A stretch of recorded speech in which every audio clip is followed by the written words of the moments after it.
बिस्मिल्लाहिर्रहमानिर्रहीम। स्टॉकहोम से आरिफ किसाना का सलाम कबूल कीजिए। आजकल तोशा खाना के हवाले से ख़बरों का बहुत चर्चा है और इन पे बहुत तबसरे हो रहे हैं। इसी हवाले से मैंने कोशिश की है कि यूरोप के मुख्तलिफ़ ममालिक में तोशा खाना के हवाले से जो कवानीन है और जो यहाँ की सूरत हाल है उस हवाले से एक मुनफरद व्लॉग आपकी खिदमत में पेश किया जाए।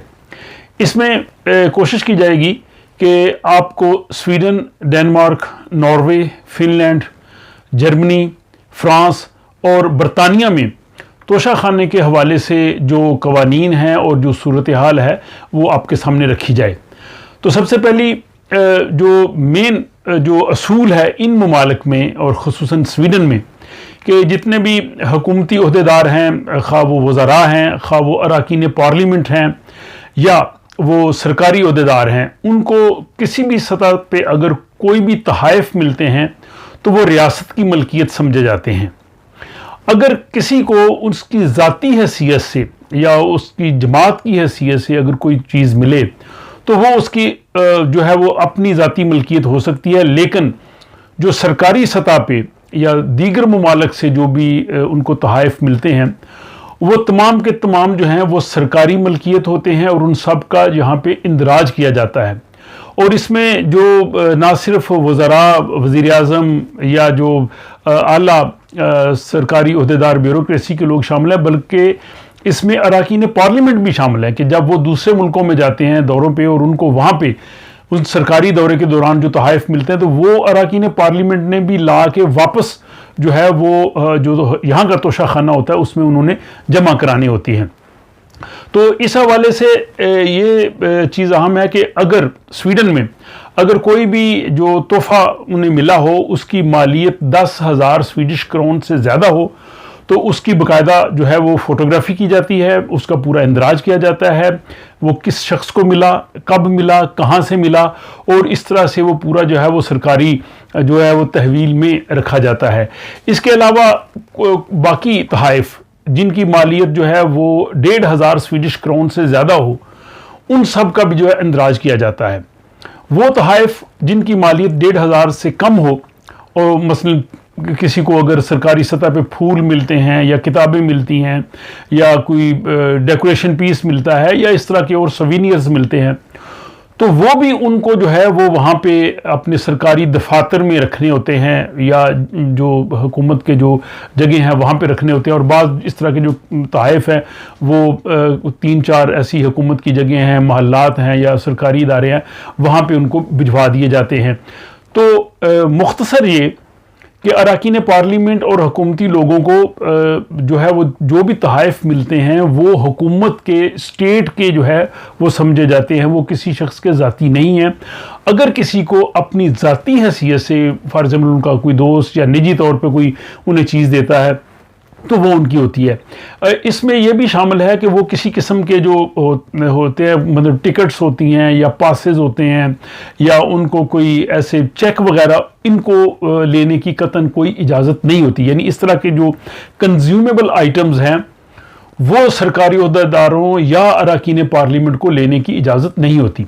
अब मैंने ये बताया कि स्वीडन में जो 1500 स्वीडिश क्रोन से जो ज़्यादा हो उसका रिकॉर्ड रखा जाता है।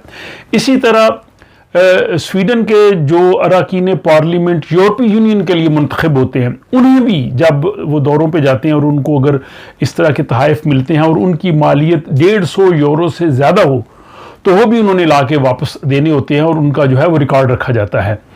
डेनमार्क में ये जो रकम है वो 3,000 डेनिश क्रोन है, जबकि फिनलैंड में जो है वो 400 यूरो है और फ्रांस में जो हद है वो 150 जो है वो यूरो है और कनाडा में ये 500 कैनेडियन डॉलर है। यानी इसके बराबर अगर उन्हें कोई तोहफा मिले तो उनको देना होता है। दूसरा यह है कि 60 दिन के अंदर अंदर इन्होंने आके इंदराज करवाना होता है कि इनको बाहर से कोई जो है वो तोहफा मिला है। मुख्तलिफ मुल्कों में जो है वो मुख्तलिफ मुद्दत है। बाज़ ममालिक में जो है वो 4 हफ्ते के अंदर अंदर या 2 हफ्ते के अंदर अंदर उन्होंने जो है वो रजिस्टर करवाना होता है, लेकिन अपना कनाडा में ये जो है वो 60 दिन की जो है वो मुद्दत है। नॉर्वे में अगर सरकारी दारों को जो गिफ्ट मिलते हैं अगर उनकी मालियत 2,000 नॉर्वेजियन क्रोन से ज़्यादा है तो वो उन्होंने रजिस्टर करवाना होता है। बरतानिया में इससे भी जो है वो कह लें कि और ज़रा कवानीन वसी हैं कि अरकान पार्लियामेंट को या सरकारी अहदेदारों को, वज़रा को, वज़ीर-ए-आज़म को अगर ज्वेलरी मिलती है, इवन उनको कपड़े कहीं से गिफ्ट के तौर पे मिलते हैं या उनको कोई उस तरह की दूसरी कोई चीज़ें मिलती हैं, तो वो भी उन्होंने ला के जो है वो देने होते हैं। और अगर उनकी मालियत 300 पाउंड से ज़्यादा है तो उनका इंदराज कराना ज़रूरी होता है।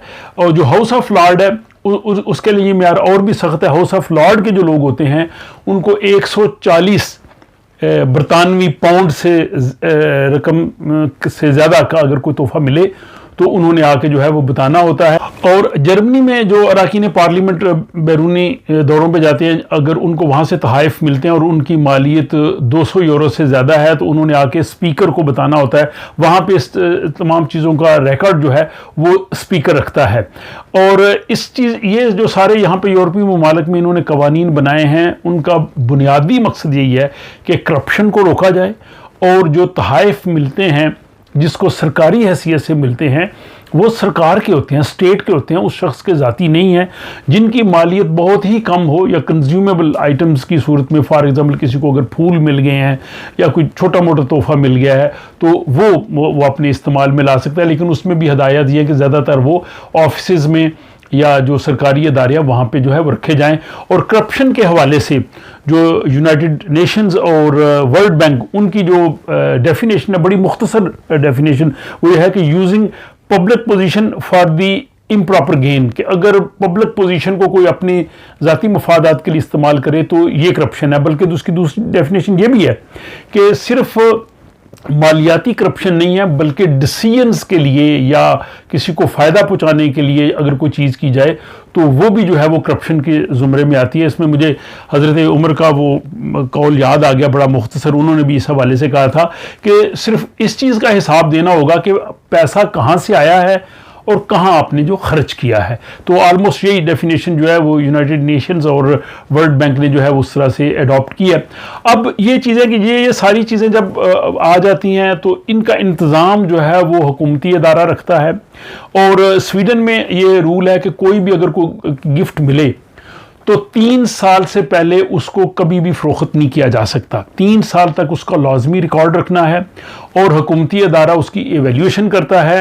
और उसके बाद वो किसी प्राइवेट शख्स को या प्राइवेट इदारे को या आम मार्केट में फ़रोख्त के लिए नहीं दिया जा सकता।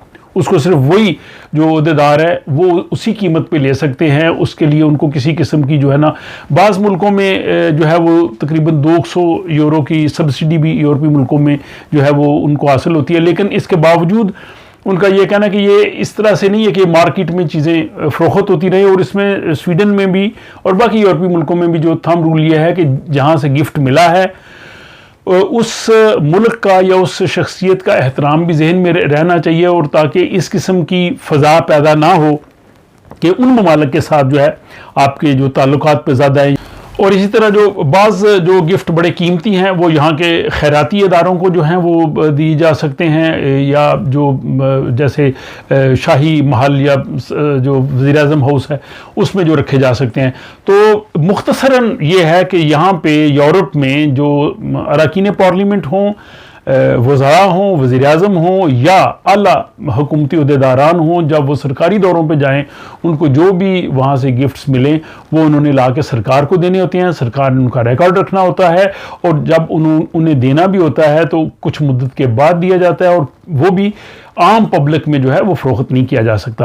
अब पाकिस्तान की जो सूरत हाल है वो आप सबके सामने है। इसमें मेरी ज़ाती राय यही है कि इसमें कानून सब के लिए एक जैसा होना चाहिए, और दूसरी चीज़ ये है कि उस मुल्क के वहाँ के जो हालात हैं या अखलाकी मेयार है या वहाँ पे जो कानून की सूरत हाल है, तो वहाँ पे अगर स्टैंडर्ड सेट करना है तो सबके लिए एक जैसा स्टैंडर्ड सेट करना चाहिए। बहरहाल मुझे उम्मीद है कि ये यूरोपीय यूनियन के मुख्तलिफ ममालिक में जो तोशा खाना के हवाले से जो मालूमात थी वो आपको अच्छी लगी होंगी। अपनी राय से ज़रूर आगाह कीजिए। अगर आपको पसंद आए तो अपने दोस्त अहबाब से भी शेयर कर सकते हैं, और मुझे इजाज़त दीजिए। खुदा हाफिज़।